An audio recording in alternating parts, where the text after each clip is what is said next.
ಆಕಾಶವಾಣಿ ಮಾಗಿಲೋಳು ಕೈ ಮುಗಿದು ಒಳಗೆ ಯಾತ್ರಿಕನೇ. ಚಿಕ್ಕಮಗಳೂರು ಜಿಲ್ಲೆ ಪ್ರವಾಸಿ ತಾಣ ವಿಶೇಷ ಕಾರ್ಯಕ್ರಮ ಸರಣಿ ಪ್ರಸ್ತುತಪಡಿಸುತ್ತಾರೆ ಎಂಎನ್ ಸುಂದರ್ರಾಜ್. ಕೇಳುಗರೆ, ಚಿಕ್ಕಮಗಳೂರು ಜಿಲ್ಲಾ ಪ್ರವಾಸಿ ತಾಣ ಮಾಲಿಕೆಯಲ್ಲಿ ನೀವು ಈಗಾಗಲೇ 10 ಹಲವು ಜಲಪಾತಗಳ ಬಗ್ಗೆ ಮಾಹಿತಿಯನ್ನು ತಿಳ್ಕೊಂಡಿದ್ದೀರಿ. ಅದೇ ರೀತಿಯಲ್ಲಿ ಬಹಳಷ್ಟು ಕೇಳುಗರು ನಮಗೆ ಈ ರೀತಿಯ ಪ್ರದೇಶಗಳು ನಮ್ಮಲ್ಲಿ ಇವೆ ಅನ್ನೋದು ಗೊತ್ತಾಗ್ತಾ ಇಲ್ಲ, ತಾವು ಉತ್ತಮವಾದ ಮಾಹಿತಿಯನ್ನು ತಿಳಿಸ್ತೀರಿ ಅಂತಲೂ ಕೂಡ ತಿಳಿಸಿರೋದಕ್ಕೆ ತಮಗೆಲ್ಲ ಧನ್ಯವಾದಗಳನ್ನು ಹೇಳ್ತಾ, ನಾವು ಹಿಂದಿನ ವಾರದ ಕಾರ್ಯಕ್ರಮಗಳಲ್ಲಿ ಭಾಳಷ್ಟು ಫಾಲ್ಸ್ಗಳನ್ನು ತಿಳಿಸ್ತೀವಿ. ಆದರೆ ಇಲ್ಲಿ ಒಂದು ನದಿಯ ಉಗಮವೂ ಕೂಡ ಆಗುತ್ತೆ. ವಿಶೇಷವಾದಂತಹ ಒಂದು ಆ ಸ್ಥಳದ ಬಗ್ಗೆನೂ ಕೂಡ ಇಂದು ಮಾಹಿತಿಯನ್ನು ಹೇಳ್ತೀವಿ. ಇನ್ನು ನಮಗೆಲ್ಲ ಚಿಕ್ಕಮಗಳೂರು ಅಂತಂದು ಕೂಡಲೇ ಕೇವಲ ಪ್ರವಾಸಿ ತಾಣಗಳಷ್ಟೇ ಅಲ್ಲ, 2 ಪ್ರಮುಖವಾದಂಥ ದೇವಾಲಯಗಳನ್ನು ಕೂಡ ನಾವು ನೋಡೋದಕ್ಕೆ ಈ ವಾರದ ಕಾರ್ಯಕ್ರಮದಲ್ಲಿ ಹೇಳ್ತಾ ಇದ್ದೀವಿ. ಅದೇ ಹರಿಹರಪುರ ಮತ್ತು ಹೊರನಾಡು. ಇದನ್ನು ಕೇಳೋಣ. ಮೊದಲನೇದಾಗಿ ಇಲ್ಲಿ ಹುಟ್ಟತಕ್ಕಂತಹ ಹೇಮಾವತಿ ನದಿಯ ಬಗ್ಗೆ ಮಾಹಿತಿಯನ್ನು ತಿಳಿಸ್ತಾನೆ ನಮ್ಮ ಕಾರ್ಯಕ್ರಮವನ್ನು ಪ್ರಾರಂಭ ಮಾಡ್ತಾ ಇದ್ದೀವಿ. ಎಂಎನ್ ಸುಂದರ್ರಾಜ್ ಅವರು ತಿಳಿಸ್ತಾರೆ, ಕೇಳೋಣ ಅಲ್ವಾ? ಈ ಚಿಕ್ಕಮಗಳೂರು ಜಿಲ್ಲೆಯ ವೈಶಿಷ್ಟ್ಯ ಬಗ್ಗೆ ಹೇಳ್ತಾ ಅನೇಕ ನದಿಗಳು ಹುಟ್ಟುವ ಬಗ್ಗೆ ಕೆಲವು ವಿಚಾರಗಳನ್ನು, ಅಂದರೆ ಹೇಮಾವತಿ ನದಿ ಸಹ ಅಲ್ಲೇ ಹುಟ್ಟುತ್ತೆ ಅಂತ ತುಂಬ ಜನ ಗೊತ್ತಿಲ್ಲ ಕೆಲವರಿಗೆ. ಈ ಹೇಮಾವತಿ ನದಿ ಅದು ಚಿಕ್ಕಮಗಳೂರು ಜಿಲ್ಲೆಯಲ್ಲೇ ಹುಟ್ಟತಕ್ಕಂಥದ್ದು. ಅದು ಹಾಸನ ಜಿಲ್ಲೆಯಲ್ಲಿ ಹರಿದು ಕಾವೇರಿ ನದಿಯನ್ನು ಸೇರಿ ಲಕ್ಷಾಂತರ ಜನರಿಗೆ ನೀರನ್ನು ಉಣಿಸ್ತಕ್ಕಂತಹ ಒಂದು ಮಹತ್ ಕಾರ್ಯವನ್ನು ಮಾಡ್ತಾ ಇರ್ತಕ್ಕಂಥದ್ದು ಹೇಮಾವತಿ ನದಿ. ಈ ಹೇಮಾವತಿ ನದಿ ಈ ಪಶ್ಚಿಮ ಘಟ್ಟದ ಮೂಡಿಗೆರೆ ತಾಲೂಕಿನಲ್ಲಿ ಪಶ್ಚಿಮ ಘಟ್ಟದಲ್ಲಿ ಇದು ಹುಟ್ಟತಕ್ಕಂಥದ್ದು. ಅಲ್ಲಿ ಜಾವಳಿ ಅಂತ ಒಂದು ಊರಿದೆ ಮೂಡಿಗೆರೆ ತಾಲೂಕಿನಲ್ಲಿ. ಆ ಜಾವಳಿಯನ್ನು ಊರಿನ ಬಳಿ ದಟ್ಟ ಅರಣ್ಯದಲ್ಲಿ ನಮ್ಮ ನಾಡಿನ ಈ ಜೀವ ನದಿ ಹೇಮಾವತಿ ಅಲ್ಲಿ ಹುಟ್ಟುತ್ತೆ. ಮೊದಲಿದು ಸಣ್ಣ ಝರಿಯಾಗಿ ಕಾಣಿಸ್ಕೊಂಡು ಆ ನಂತರ ಕಲ್ಲಿನ ಬಸವಣ್ಣನ ಬಾಯಿಯಿಂದ ಒಂದು ಕೊಳದಲ್ಲಿ ಸಂಗ್ರಹವಾಗಿ ಅದು ಹಾಸನ ಜಿಲ್ಲೆಯಲ್ಲಿ ದೊಡ್ಡ ನದಿಯಾಗಿ ಹರಿದು ಹೋಗಿ ಕೋಟ್ಯಾಂತರ ಜನರ ಜೀವನವನ್ನು ಹಸನು ಮಾಡ್ತಕ್ಕಂತಹ ಒಂದು ಪುಣ್ಯ ನದಿ ಅದು. ಇದು ಕಾವೇರಿ ನದಿಯ ಉಪನದಿನೂ ಆಗಿದೆ. ಇಲ್ಲಿ ಅನೇಕ ಸಿನಿಮಾ ಶೂಟಿಂಗ್ ಸಹ ನಡೆದಿದೆ. ಯಾಕೆಂದರೆ ಅದು ಬಹಳ ಸೊಗಸಾಗಿರ್ತಕ್ಕಂಥ ಒಂದು ಪ್ರದೇಶ ಅದು. ಇಲ್ಲಿ ಜಾಬಾಲಿ ಮುನಿಗಳು ಹಿಂದೆ ತಪಸ್ಸು ಮಾಡ್ತಾ ಇದ್ರು ಅಂತ ಒಂದು ಪ್ರತೀತಿ ಇದೆ. ಆ ಜಾಬಾಲಿ ಮುನಿಗಳಿಂದಾಗಿ ಆ ಹಳ್ಳಿಗೆ ಜಾವಳಿ ಅಂತ ಹೆಸರು ಬಂದಿರ್ಬೋದಾ ಅನ್ನೋ ಗೊತ್ತಿಲ್ಲ. ಆದರೆ ಜಾವಳಿ ಅನ್ನೋದಕ್ಕೂ ಜಾಬಾಲಿ ಅನ್ನೋದಕ್ಕೂ ಒಂದು ರೀತಿಯ ಸಾಮರಸ್ಯವನ್ನು ನಾವು ಕಾಣ್ಬೋದು. ಗೊರೂರಿನಲ್ಲಿ ಈ ಹೇಮಾವತಿ ನದಿಗೆ ಅಣೆಕಟ್ಟು ಕಟ್ಟಿದ್ದಾರೆ. ಈ ಅಣೆಕಟ್ಟಿನ ಹಿನ್ನೀರಿನಲ್ಲಿ, ಅಂದರೆ ಮಳೆ ಕಡಿಮೆ ಇದ್ದಾಗ, ನೀರಿನ ಹರಿವು ಕಡಿಮೆ ಇದ್ದಾಗ ಅಲ್ಲಿ ರೋಸರಿ ಚರ್ಚ್ ಬೇಸಿಗೆಯಲ್ಲಿ ಮಾತ್ರ ನಮಗೆ ಕಂಡು ಬರುತ್ತೆ. ಅಂದರೆ ಅಲ್ಲೊಂದು ಚರ್ಚ್ ಇತ್ತು, ರೋಸರಿ ಚರ್ಚ್ ಅಂತ, ಭಾಳ ಸುಂದರವಾಗಿರ್ತಕ್ಕಂಥ ಒಂದು ಚರ್ಚು. ಯಾವಾಗ ಇಲ್ಲಿ ಅಣೆಕಟ್ಟನ್ನು ಕಟ್ಟಿದ್ರು ಆ ಅಣೆಕಟ್ಟಿನ ನೀರಿನಲ್ಲಿ ಮುಳುಗೋಯ್ತದು. ಅದು ಬೇಸಿಗೆಯಲ್ಲಿ ಮಾತ್ರ ನಮಗೆ ಗೋಚರವಾಗುತ್ತೆ. ಬೇಸಿಗೆ ಕಾಲದಲ್ಲಿ ಅನೇಕರು ಹೋಗಿ ಆ ಚರ್ಚಿನ ಸೌಂದರ್ಯವನ್ನು ಸವಿತಕ್ಕಂಥದ್ದನ್ನು ನಾವು ನೋಡ್ತೀವಿ.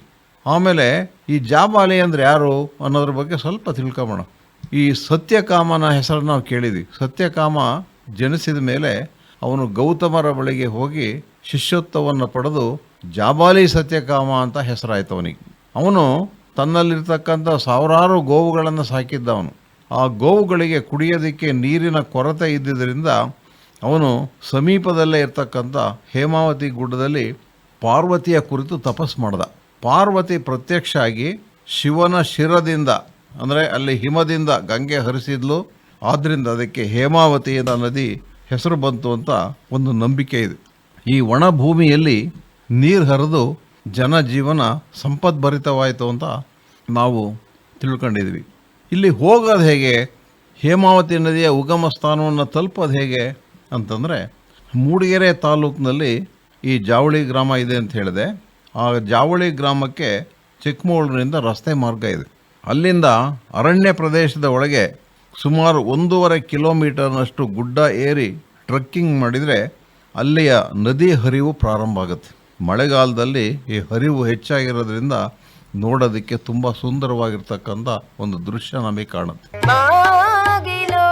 ಕೈ ಮುಗಿದು ಒಳಗೆ ಕೇಳುಗರೆ, ಹೇಮಾವತಿ ನದಿಯ ಉಗಮದ ಬಗ್ಗೆ ಮತ್ತು ಅದರ ಮಾಹಿತಿಯನ್ನೆಲ್ಲವನ್ನು ತಿಳ್ಕೊತಾ ಇದ್ರಿ. ಇನ್ನು ಚಿಕ್ಕಮಗಳೂರು ಜಿಲ್ಲೆ ಒಂದು ರೀತಿಯಲ್ಲಿ ಪ್ರವಾಸಿ ತಾಣ ಹೇಗಿದೆಯೋ ಅದೇ ರೀತಿಯಲ್ಲಿ ಟ್ರೆಕ್ಕಿಂಗಿಗೆ ಹೇಗೆ ಅವಕಾಶವನ್ನು ಕೊಡುತ್ತೋ ದೇವಾಲಯಗಳಿಗೂ ಕೂಡ ಅಷ್ಟೇ ಪ್ರಸಿದ್ಧವಾಗಿದೆ. ಈಗ ಚಿಕ್ಕಮಗಳೂರು ಜಿಲ್ಲೆಯ ಒಂದು 2 ದೇವಾಲಯಗಳ ಬಗ್ಗೆ ಇಂದಿನ ಕಾರ್ಯಕ್ರಮದಲ್ಲಿ ಮಾಹಿತಿಯನ್ನು ತಿಳ್ಕೊಳ್ಳೋಣ. ಮೊದಲನೇದಾಗಿ ಹರಿಹರಪುರದ ಬಗ್ಗೆ ನಮಗೆಲ್ಲ ತುಂಬ ಜನಕ್ಕೆ ಹೋಗಿ ಭೇಟಿ ಮಾಡಿದ್ದಾರೆ. ಅತ್ಯಂತ ಸುಂದರವಾಗಿರ್ತಕ್ಕಂಥ ಸ್ಥಳ ಅದು.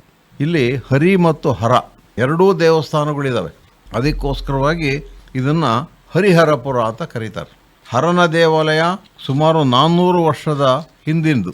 ಅದು ಶ್ರೀಮಠದಿಂದ 1 ಕಿಲೋಮೀಟರ್ ದೂರದಲ್ಲಿ ಇರ್ತಕ್ಕಂಥದ್ದು. ದೇವಾಲಯದ ಗೋಡೆ ಮೇಲೆ ಸುಂದರವಾಗಿರ್ತಕ್ಕಂಥ ರಾಮಾಯಣದ ಶಿಲ್ಪಗಳನ್ನು ಕೆತ್ತಿ ಅದರ ಸೌಂದರ್ಯವನ್ನು ಹೆಚ್ಚಿಸಿದ್ದಾರೆ. ಇಲ್ಲಿರ್ತಕ್ಕಂಥ ಮಠನ ಶ್ರೀ ಶಂಕರಾಚಾರ್ಯರು ಸ್ಥಾಪನೆ ಮಾಡಿದರು ಅನ್ನುವ ಒಂದು ಐತಿಹ್ಯ ಇದೆ. ಇಲ್ಲಿ ಶಂಕರಾಚಾರ್ಯರು ಬಂದಾಗ ಅವರಿಗೆ ಬಾಲಕೃಷ್ಣನ ದರ್ಶನ ಆಯ್ತಂತೆ. ಅದರ ನೆನಪಿಗೋಸ್ಕರವಾಗಿ ಇಲ್ಲಿ ಶ್ರೀಚಕ್ರವನ್ನು ಸ್ಥಾಪಿಸಿದ್ದಾರೆ. ಅದನ್ನು ನಾವು ಇವತ್ತಿಗೂ ಸಹ ನಾವು ಕಾಣಬಹುದು. ಇಲ್ಲಿ ಬಹಳ ಮುಖ್ಯವಾಗಿರ್ತಕ್ಕಂಥದ್ದು ಶಾರದಾ ಲಕ್ಷ್ಮೀ ನರಸಿಂಹ ಪೀಠ. ಇಲ್ಲಿರ್ತಕ್ಕಂಥ ನರಸಿಂಹಸ್ವಾಮಿ ಮತ್ತು ಶಾರದಾ ಪರಮೇಶ್ವರಿ ದೇವಾಲಯವನ್ನು ಸಹ ಶಂಕರಾಚಾರ್ಯರೇ ಸ್ಥಾಪನೆ ಮಾಡಿದ್ದು. ಇಲ್ಲಿನ ಒಂದು ವೈಶಿಷ್ಟ್ಯತೆ ಏನಪ್ಪ ಅಂತಂದರೆ ಇಲ್ಲಿ ದಕ್ಷ ಯಜ್ಞ ಮಾಡಿದ ಒಂದು ಪ್ರತೀತಿಯೂ ಇದೆ. ದಕ್ಷ ಯಜ್ಞ ಅಂತ ನಾವು ಕೇಳಿದ್ದೀವಿ. ಶ್ರೀಕೃಷ್ಣ ಯೋಗೀಂದ್ರರು ತಪಸ್ಸು ಮಾಡಿದ ಸ್ಥಳ ಇದು. ಶಾರದಾ ಪರಮೇಶ್ವರಿಯಿಂದ ಆಶೀರ್ವಾದ ಪಡೆದರವರು. ಇಲ್ಲಿರುವ ಸುಂದರವಾದ ತೂಗು ಸೇತುವೆ ತುಂಗಾ ನದಿಗೆ ನಿರ್ಮಿಸಿದ್ದಾರೆ. ಇಲ್ಲಿರುವ ಭಕ್ತಾಂಜನೇಯ ಮೂರ್ತಿ ನೋಡೋದಕ್ಕೆ ಬಹಳ ಸುಂದರವಾಗಿದೆ. ಇಲ್ಲಿಯೇ ಅಗಸ್ತ್ಯ ಮಹಾಮುನಿಗಳು ಗಣಪತಿ ಪ್ರತ್ಯಕ್ಷನಾಗಿದ್ದ ಅಂತ ಸಹ ಪುರಾಣಗಳು ನಮಗೆ ಹೇಳ್ತವೆ.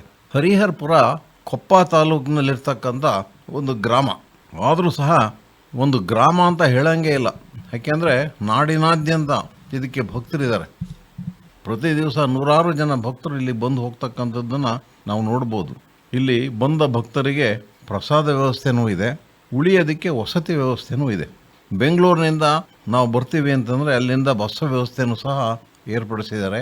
ರೈಲು ನಿಲ್ದಾಣ ಮತ್ತು ವಿಮಾನ ನಿಲ್ದಾಣ ಇರತಕ್ಕಂಥ ಶಿವಮೊಗ್ಗದಿಂದ ಇದು 90 ಕಿಲೋಮೀಟರ್ ದೂರದಲ್ಲಿರ್ತಕ್ಕಂಥ ಒಂದು ಸ್ಥಳ ಇದು. ಶೃಂಗೇರಿಗೆ ಬಂದರೆ ಅವರು ಹರಿಹರಪುರಕ್ಕೆ ಬರದೆ ಯಾರೂ ಹೋಗೋದೇ ಇಲ್ಲ. ಯಾಕೆ ಅಂದರೆ ಶೃಂಗೇರಿಯಿಂದ ಕೇವಲ 20 ಕಿಲೋಮೀಟರ್ ದೂರದಲ್ಲಿರ್ತಕ್ಕಂಥ ಒಂದು ಸುಂದರವಾದ ಧಾರ್ಮಿಕ ಕ್ಷೇತ್ರ ಇದು. ಇಲ್ಲಿ ಅನೇಕ ದೇವಾಲಯಗಳು ಸಹ ಇದೆ.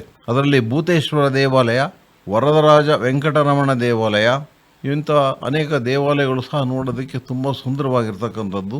ಇಲ್ಲಿ ಏನಾದ್ರು ವಸತಿ ವ್ಯವಸ್ಥೆ ಬೇಕು ಅಂತಂದರೆ ಈ ದೂರವಾಣಿ ಸಂಖ್ಯೆಯನ್ನು ಸಂಪರ್ಕಿಸ್ಬೋದು. 08265252525 ಇದನ್ನು ಸಂಪರ್ಕಿಸಿದರೆ ನಿಮಗೆ ವ್ಯವಸ್ಥೆ ಮಾಡಿಕೊಡ್ತಾರೆ. ಬಾಗಿಲೋಳು ಕೈ ಮುಗಿದು ಒಳಗೆ ಬಾಯಾತ್ರೆ. ಇನ್ನು ಹರಿಹರಪುರಕ್ಕೆ ಹೋದಂಥ ಸಮಯದಲ್ಲಿ ತಾವು ದೇವಾಲಯಗಳನ್ನು ನೋಡುವುದರೊಟ್ಟಿಗೆ ಅಲ್ಲಿ ಒಂದು ಸುಂದರವಾದಂತಹ ನದಿ ಹರಿಯೋದನ್ನು ಕೂಡ ನೋಡ್ತೀವಿ. ಸಂಜೆಯ ಸಮಯದಲ್ಲಿ ಅದನ್ನು ನೋಡುವುದಕ್ಕೆ ತುಂಬ ಆಹ್ಲಾದಕರವಾಗಿರುತ್ತೆ ಮತ್ತು ಅದರ ಸುತ್ತಮುತ್ತಲೂ ಇರತಕ್ಕಂತಹ ಪರಿಸರ ನಿಮ್ಮನ್ನೆಲ್ಲವನ್ನು ಆಕರ್ಷಿಸುವಂಥ ತಾಣವೂ ಹೌದು, ದೈವ ಕ್ಷೇತ್ರವೂ ಹೌದು.